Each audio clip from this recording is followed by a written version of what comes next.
Waiver Wired Week 5. We're back at it. Hope you crushed your Week 4 matchups. Hope you were able to pick up some of the players we recommended last week and the previous week. And I hope you're able to pick up some of the players we recommended on sleepers, streamers, and stashes. We're dropping that every single Friday, but we got to get you prepared for Week 5. Week 5 is here. We have a month through the season. Recording this before the Monday Night Football doubleheader. So bear in mind that there's going to be a couple players that maybe we seem like we're ignoring. They haven't played yet. We want to get this video out as soon as possible to help you out with the process, get you going, and hopefully help you crush your league this week in Week 5. And we got to talk about the dreaded B word because we're here. It's bye week season. And when we're doing waivers, we want to be 1 week ahead. Bye week season is a tough one. And they're hitting us off with 4 bye weeks for 2 consecutive weeks. So you got to remember when you're setting your waivers, you know your roster. You know the context of your league. You know the context of your roster.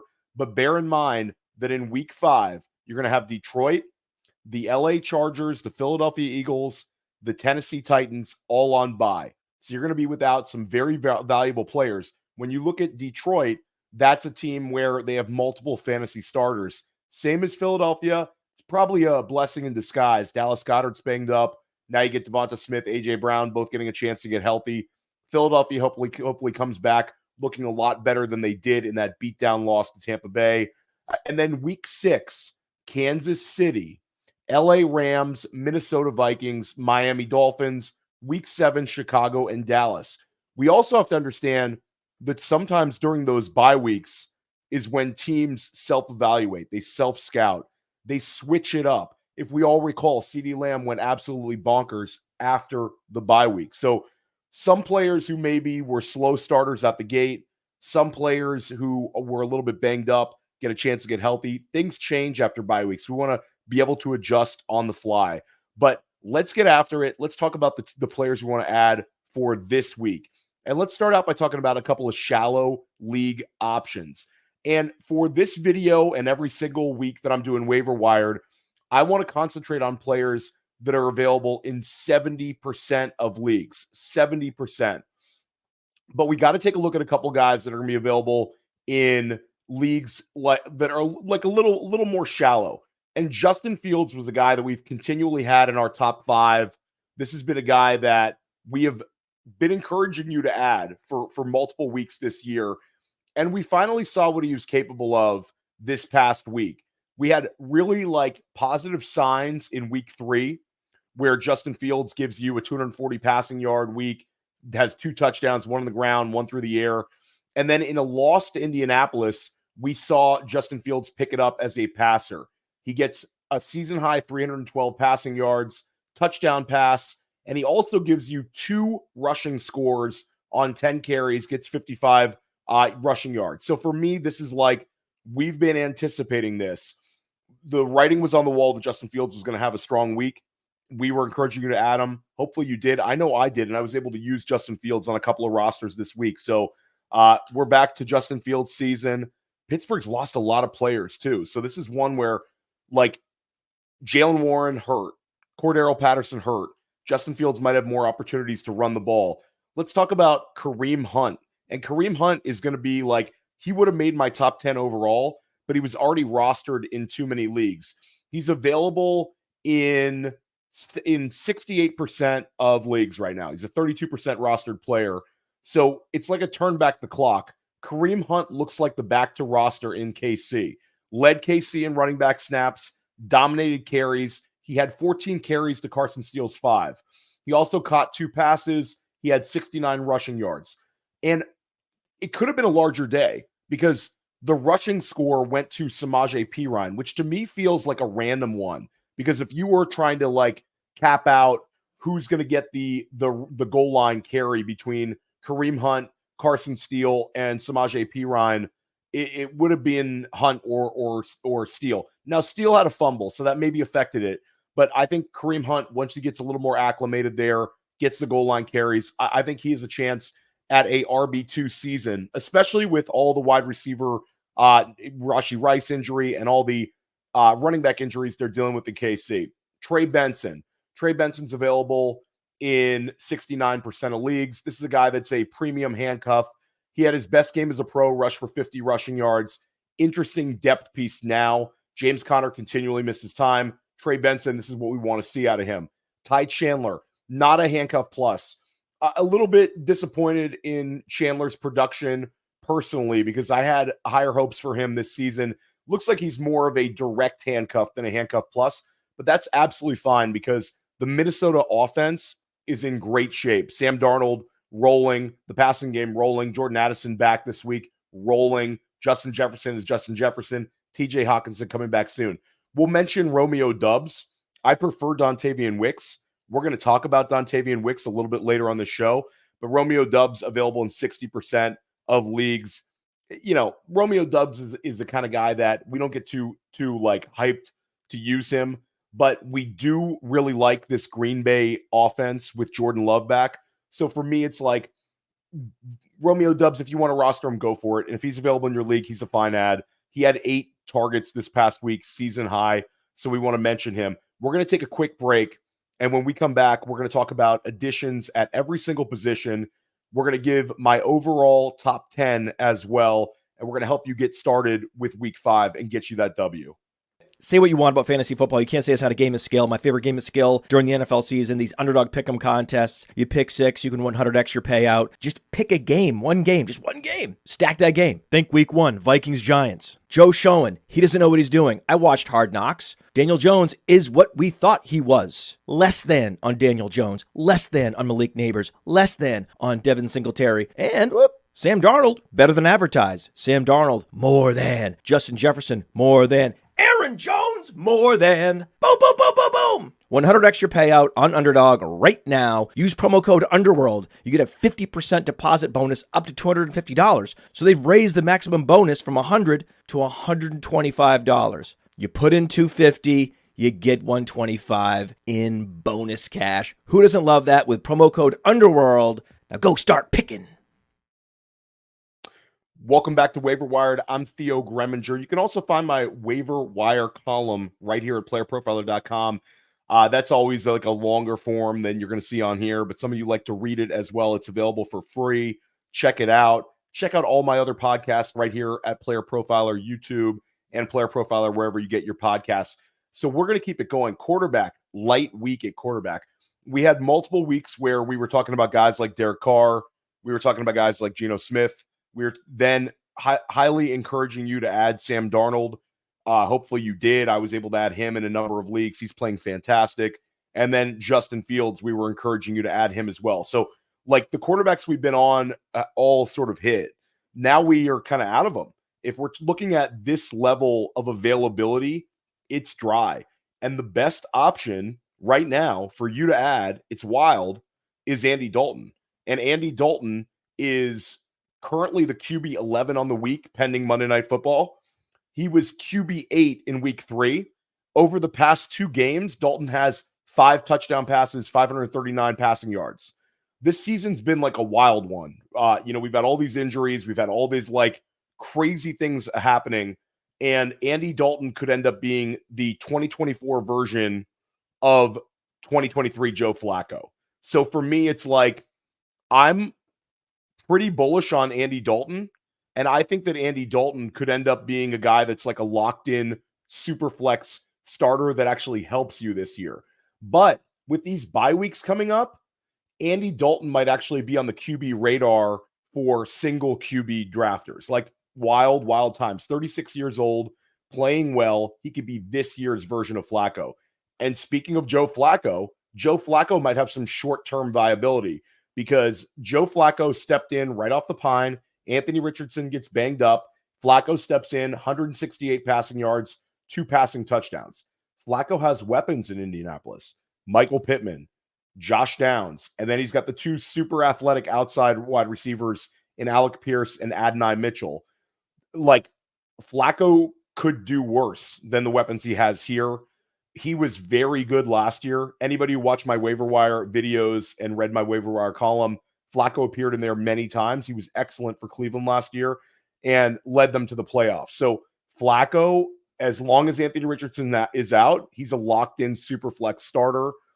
And if you have Anthony Richardson, you might want to just pick up Flacco even in a single QB league because, again, if your league is competitive, it's very dry out there.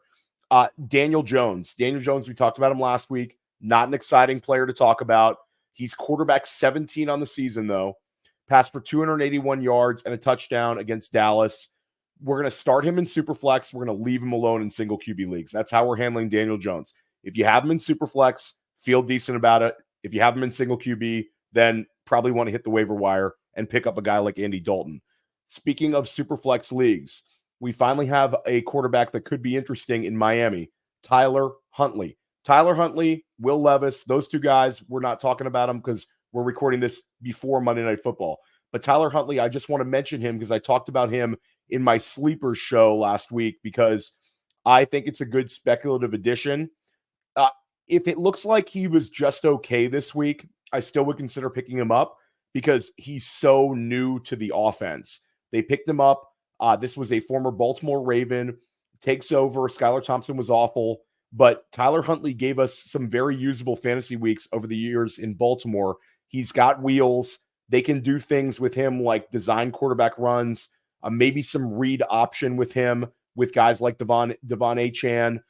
He sort of gives a little bit more life to guys like Jalen Waddle and Tyreek Hill. We're keeping an eye on Tyler Huntley tonight on Monday Night Football. Drake May.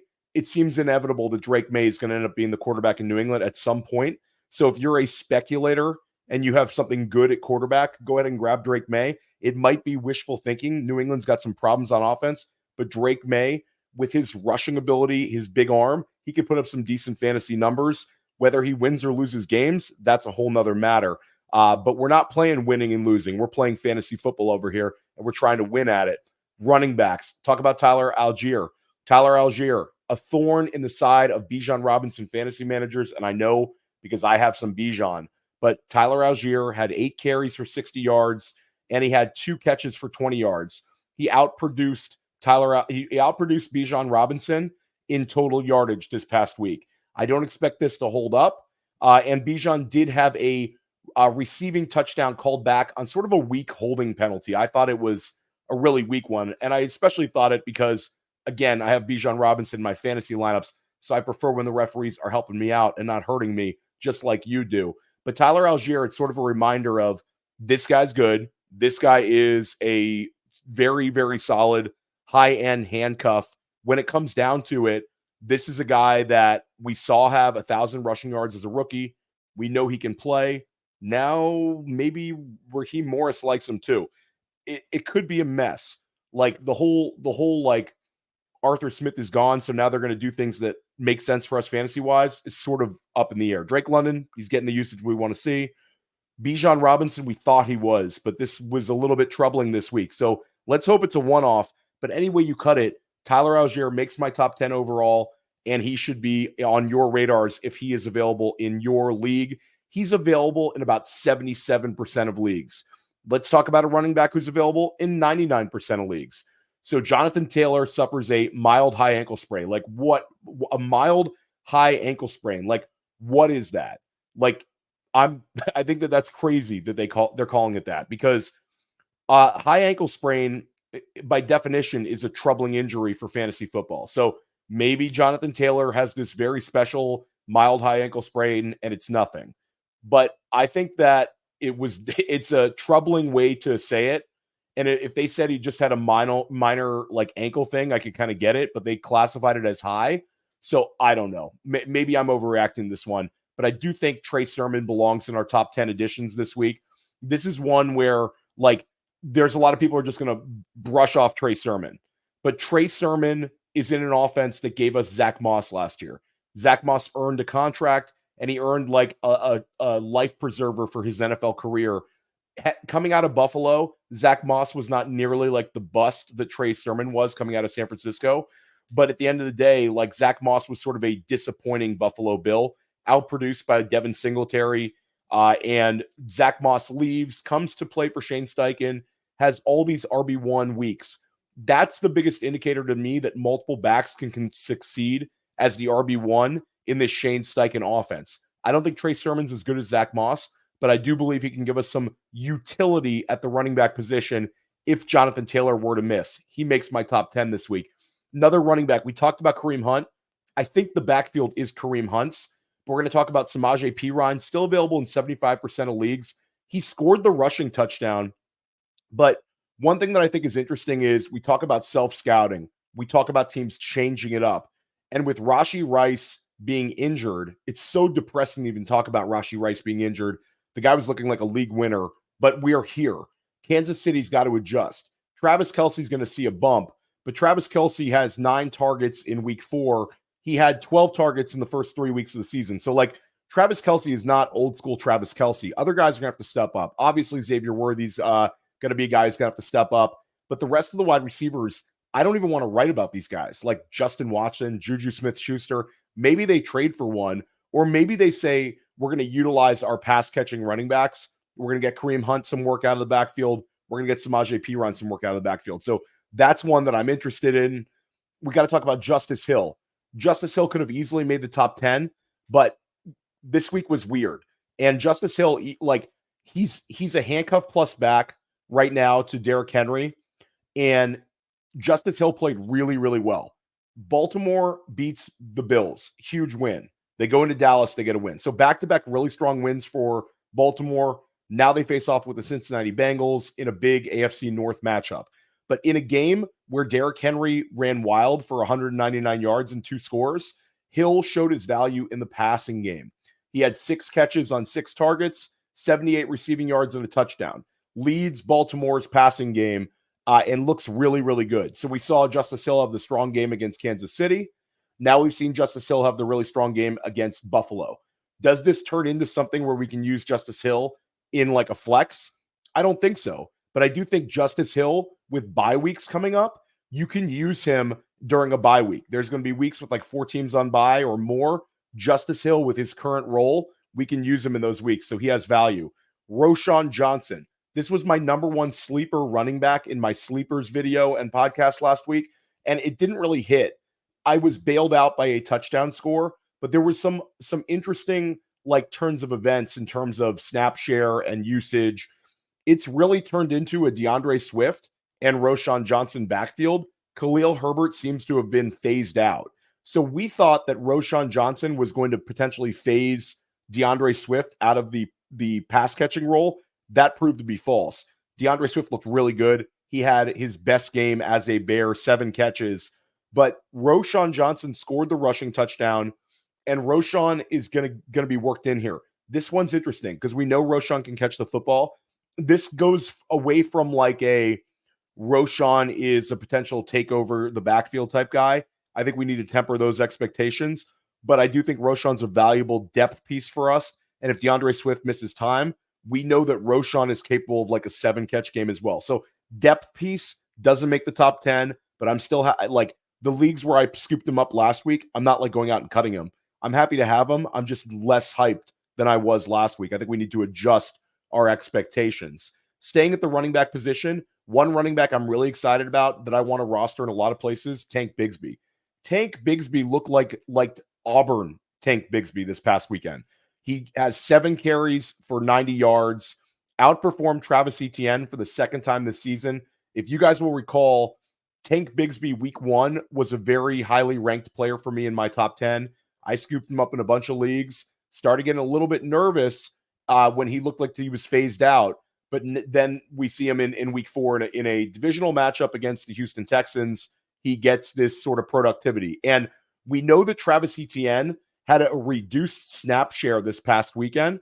And Etienne is now dealing with some sort of a shoulder thing. So, like, we don't know the severity of this. We don't know if he's going to miss any time. I don't even think that's being reported as something that's like probable. But I do think that the Jaguars are a mess. They seem frustrated. You see Doug Peterson like storming out of a press conference. Tank Bigsby could be in some sort of a handcuff plus role. He looks more effective as a runner than Travis Etienne does. Bigsby's a 215-pound back with juice. I want to roster him in places and see what happens. He's available in 88% of leagues. Emanuel Wilson, available in 86% of leagues. We talked about him last week as a player that was interesting to add. This is an offense that we want pieces of. Jordan Love is a stud. I know they lost to Minnesota. I know Love had 3 interceptions, but he also had 4 passing touchdowns. Green Bay is going to move the ball. Green Bay is going to score a lot of points. And if Josh Jacobs misses time, Emanuel Wilson is the next man in. We saw what he could do in week 3, where he had 85 combined yards and a touchdown. We want Packers on our rosters. Antonio Gibson, available in 83% of leagues. We've talked about him on multiple weeks. He's the next man in if Ramondre Stevenson were to miss time. And right now, he's sort of like the annoying presence. It's a not good offense where 2 running backs are getting touches. Antonio Gibson gets 3 catches for 67 yards and 6 carries. It's sort of like you really are not happy to use Ramondre Stevenson, and Antonio Gibson's usage is sort of annoying, and you can't use Antonio Gibson because it's not a great offense, and he's really sort of like a handcuff plus back there, but it's sort of a mess. What would be the ideal fantasy outcome is if one of these guys missed a couple of weeks. It's sad to say. That's really the only outcome we can use right now, but any way you cut it, Antonio Gibson's a guy that with his pass catching ability, he's got value on your bench as a lottery ticket, potentially would be a valuable piece to the puzzle if Ramondre Stevenson missed time. Jeremy McNichols. If you're in a deep league, consider Jeremy McNichols. Everything is going right in Washington. Jaden Daniels looks like the best rookie quarterback I've ever seen. And I'm not hyperbolic here. He looks better than rookie year Cam Newton. He looks better than rookie year RG3. He looks better than rookie year Justin Herbert. He looks better than rookie year Deshaun Watson, who was balling in a short sample size, then get hurt. Like, Jaden Daniels is leading this offense to like unbelievable places. McNichols steps in for Eckler, gets 2 touchdowns on 68 rushing yards. This was a promising performance. We just want parts of this offense. And the running backs are sort of like the most productive there when it comes to Brian Robinson. And then now McNichols, Terry McLaurin looking good. But everything is run by Jaden Daniels. Like, we saw the spike week. We saw this offense score against Cincinnati, score against Arizona. It's like an offense trending up. McNichols is one where if Eckler looks like he's going to miss considerable time, we know McNichols can produce in this offense. So, again, only deep leaguers, but he's an interesting one. Clyde Edwards-Helaire. I don't even want to talk about it. I know. I don't want to talk about CEH. You don't want to hear about CEH. But CEH is coming back off of the IR soon. The Chiefs are sort of a mess in terms of losing Pacheco, losing Rashee Rice, losing Hollywood Brown early in the season. Like, they are losing bodies in KC. CEH has a familiarity with the coaching staff. This could go 2 ways. Does he get another opportunity? Or is this going to be like he gets phased out when they have all these other running backs? I don't know. If you want to speculate, spend $1 on CEH, put him on your roster. Speaking of spend $1 on a player and put him on your roster, Kendre Miller also comes off the IR. He's a stash. Youngest running back in New Orleans. This is an offense that is better than we thought they were going to be.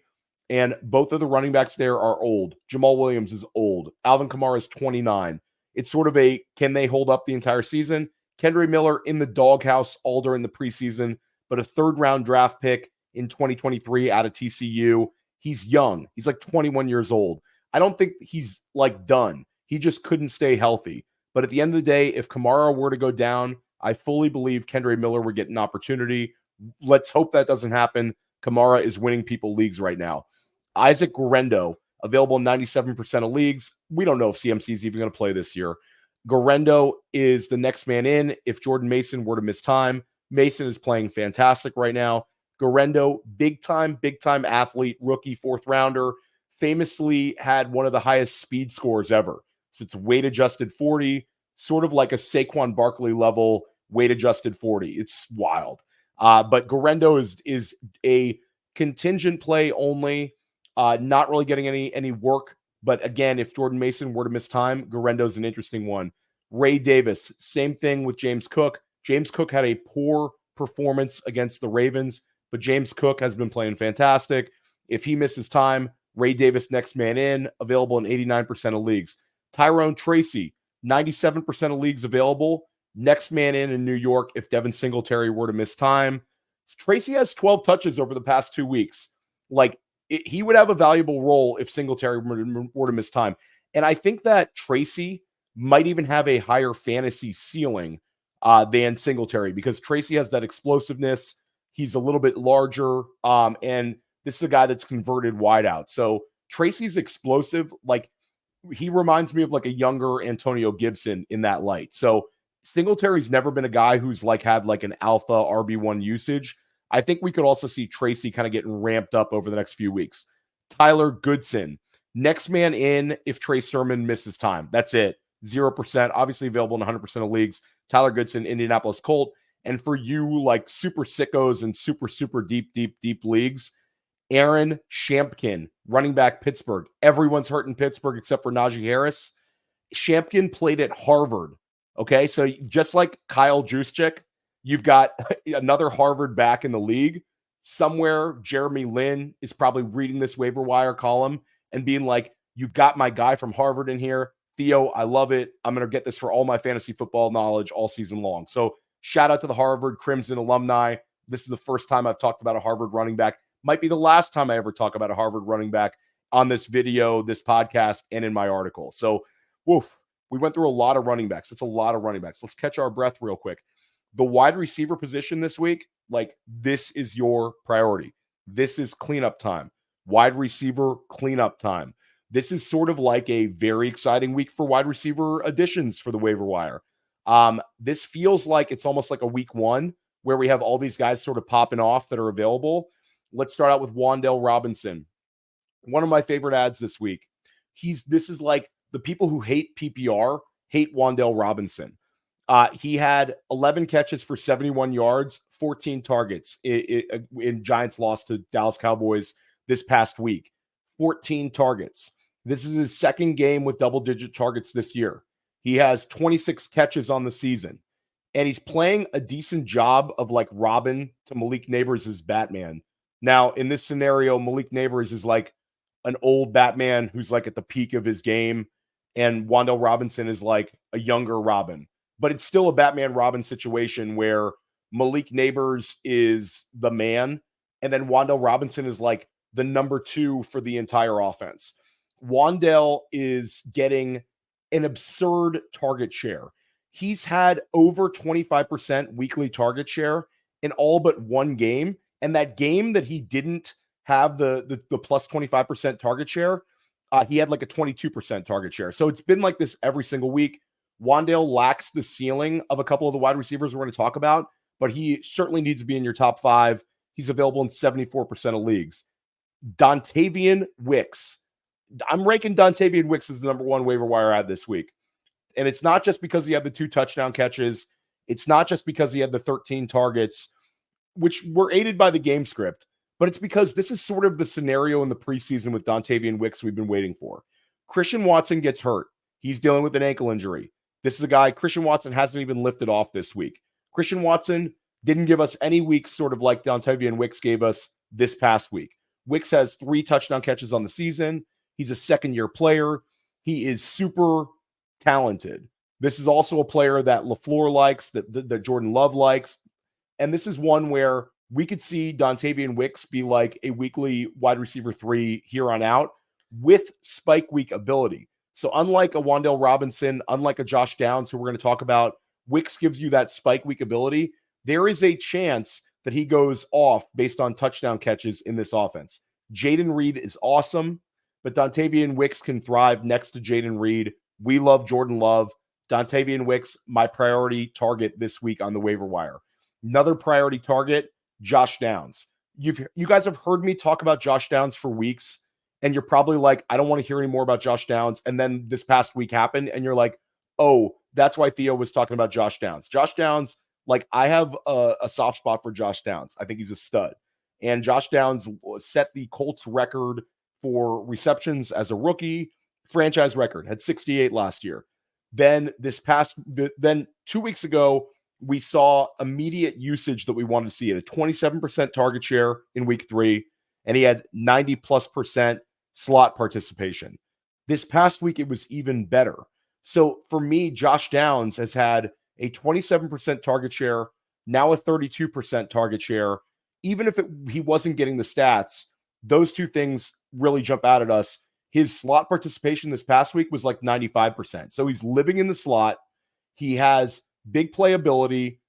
This was a third-round draft pick. Wan'Dale was a second-round NFL draft pick, and Josh Downs was a third-round NFL draft pick. These are not like off-the-street type guys who just happen to catch a couple passes. But Downs this past week had 9 targets, 8 catches, 82 receiving yards, and a touchdown. If Anthony Richardson misses time, Downs is going to see even more usage in the passing game with Flacco. If Richardson plays, I still think they need to scheme for Downs because he takes the heat off of Richardson with Jonathan Taylor potentially missing time. Josh Downs is a very good football player, and at the end of the day, we love usage, we love situations, we love opportunities, but we also like players who are good at football. Josh Downs good at football. The Colts value him, and I think he's got a pathway. I want you to add him this week if you didn't already. He's available in 80% of leagues. We're probably not going to be able to talk about him next week because I think he's going to be scooped up in a lot of places. Xavier Legette, really good week for wide receivers, guys. We're talking about Xavier Legette is available in 86% of leagues. I wrote about him in this column last week and my Sleepers article, and he delivered. Stepped into Adam Thielen's vacated role and set career highs in targets with 10, 6 catches, 66 receiving yards, and a touchdown. He has big-time athletic ability and could provide some spike weeks. When I say big-time athletic ability, go ahead and Google Xavier Legette's combine numbers. Go ahead and Google that. Xavier Legette is a big-time athlete in the mold of like an A.J. Brown. He's that sort of alpha-sized outside wide receiver. Again, was a first-round pick coming out of the SEC. The reason people don't like Xavier Legette is because he landed on Carolina. Now that kind of like gets phased out because of Andy Dalton. The reason the Dynasty people didn't like Xavier Legette is because he was a late breakout. This guy didn't break out till he was like 23 years old in the SEC, but he still had a really good season in the SEC. So you can put your priors away. Quarterback has improved in Carolina. And also, like, we're talking about a late breakout. The guy just had 10 targets, 6 catches, 66 yards, and a touchdown in his essentially his first full-time role game. So I love Xavier Legette, especially if people in your league are going to pay up for Wicks, Downs, and Robinson. Like, all 4 of these guys are really, really strong additions to your roster. And let's talk about a couple more wide receivers that are good additions. Again, this is a great week for wide receivers.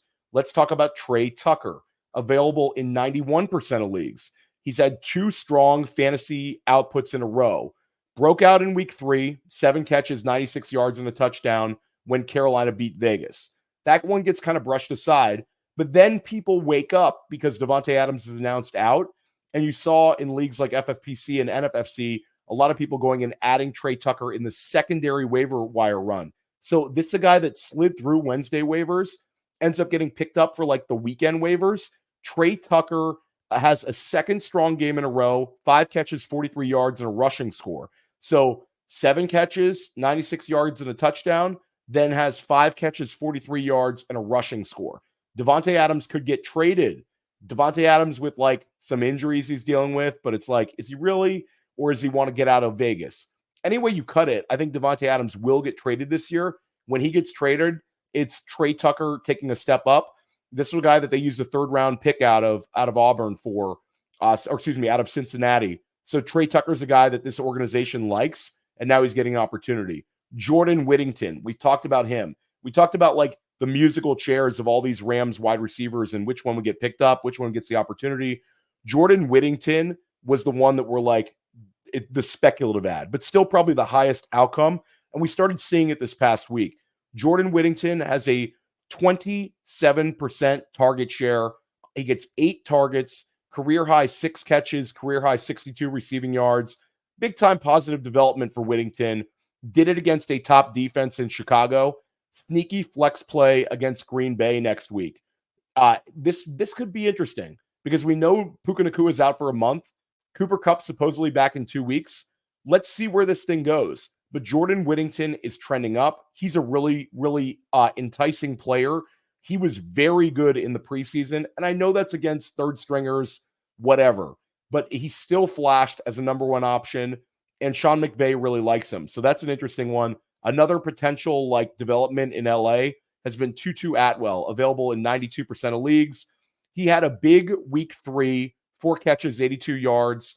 4 catches, 82 yards this week after going for 90 plus in week 3. So he has 175 receiving yards over the last 2 weeks. He might not really have that long-term growth like Whittington has, but we know Tutu Atwell is a thing in LA right now. So if you're desperate, you can use him. Big playability is sort of his thing. He's had a 20-plus yard reception in 3 straight games. Talking about Big Mike Williams, blast from the past. Mike Williams available right now, 79% of leagues, continues to trend up. New York's a mess. New York got defeated by Denver in New York yesterday. The heat is on Robert Saleh. The heat certainly should be on Nathaniel Hackett. But Big Mike Williams is a guy that we've used over the years in fantasy, provided us some really, really strong returns when he was an LA Charger. Now he's sort of trending up. Catches 4 passes for 67 yards on 5 targets. Outperformed Garrett Wilson, outperformed Allen Lazard. The Jets, again, were shut out. So this is like less exciting than adding these other players. But if you miss out on all the guys that I talked about that actually scored points, Mike Williams, I think, will also get some attention on the wire, but you might be able to get him for super cheap. Another guy that you can get for even cheaper that's available in 91% of leagues is the second-round pick of the New England Patriots in Jalen Polk. Polk flashed some promising usage against San Francisco. Again, only had 3 catches, but he had a 22% target share, drew 7 targets. Michael Wilson, Arizona, available in 83% of leagues. I was really excited about Michael Wilson against Washington. That Arizona offense fell flat on their faces.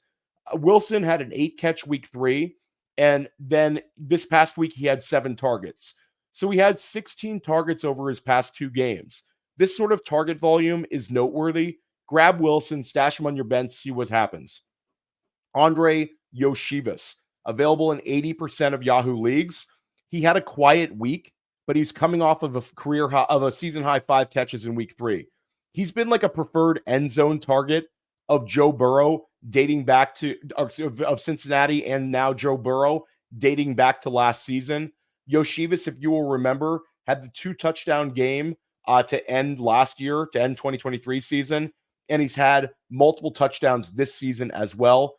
Iosivas, if you're like in a total bind and you want a dart throw, touchdown or bust type player, Iosivas is getting the work. He's getting some slot usage. Jalen Tolbert, for you deep leaguers out there, Tolbert's outproduced Brandon Cooks in multiple weeks. He is purely a bench piece. A lot of wide receivers we talked about. This was a really fun week for wide receivers. And anybody's sort of getting tired of how long this is right now, tight end's a lot shorter. So we want to focus in on one tight end at the top, and that's Tucker Kraft. Available in 96% of leagues. He makes my top 10 overall. Top ad at tight end this week. He was targeted 9 times, and he finishes with 6 catches for 53 yards and a touchdown. Again, we want Green Bay Packers. Tucker Kraft has this number 1 tight end role locked down, and Jordan Love is really, really good. So Tucker Kraft, to me, is going to be on the tight end 1 line every single week. Low end tight end 1 / high end tight end 2. Tight end's been a mess for people. I would start Tucker Kraft over Mark Andrews. You guessed it this week, and I'm sure you would too. Tucker Kraft is showing some life, and Tucker Kraft, again, was a 3rd-round pick in the 2023 NFL Draft. So a lot of the tone of today's waiver wire is a lot of the guys we're talking about were actually high-end draft picks. Wan'Dale, Josh Downs, Xavier Legette. These guys were high-end draft picks. Tucker Kraft is the same. He's a day 2 pick at the tight end position.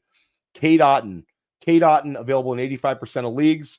Upward trajectory, and Baker Mayfield is balling. So Cade Otton has 17 targets over the past 2 games.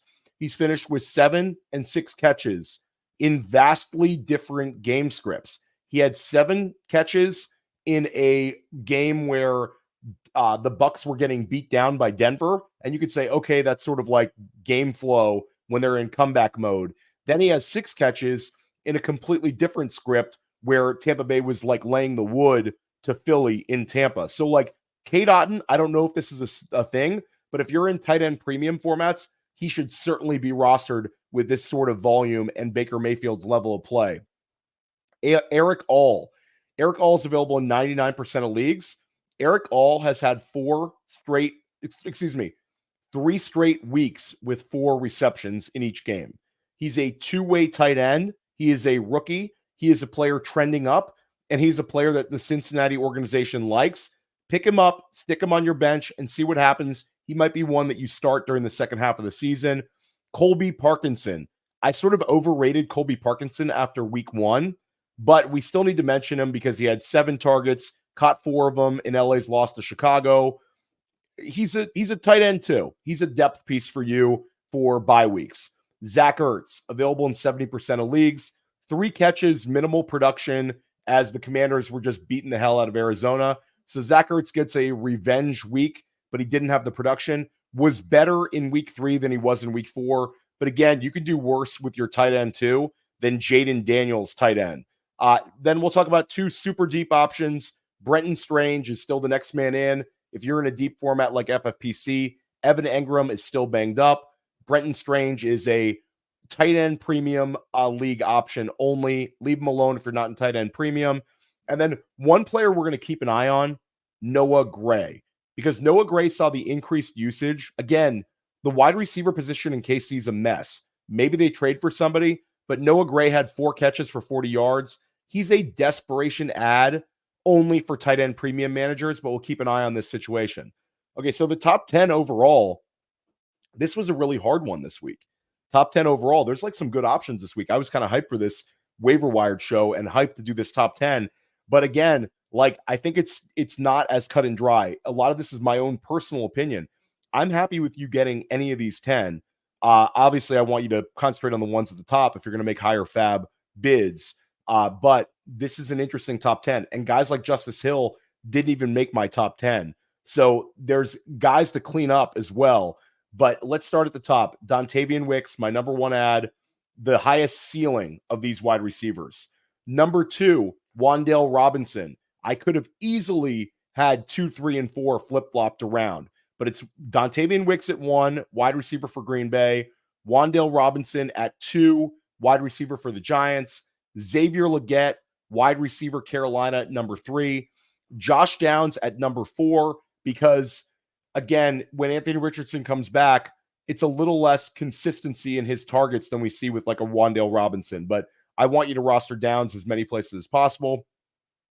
Number 5, Tank Bigsby for me, because we're going to keep an eye on that Travis Etienne shoulder injury, and it's some weird usage out of Jacksonville. Also, we could see changes there.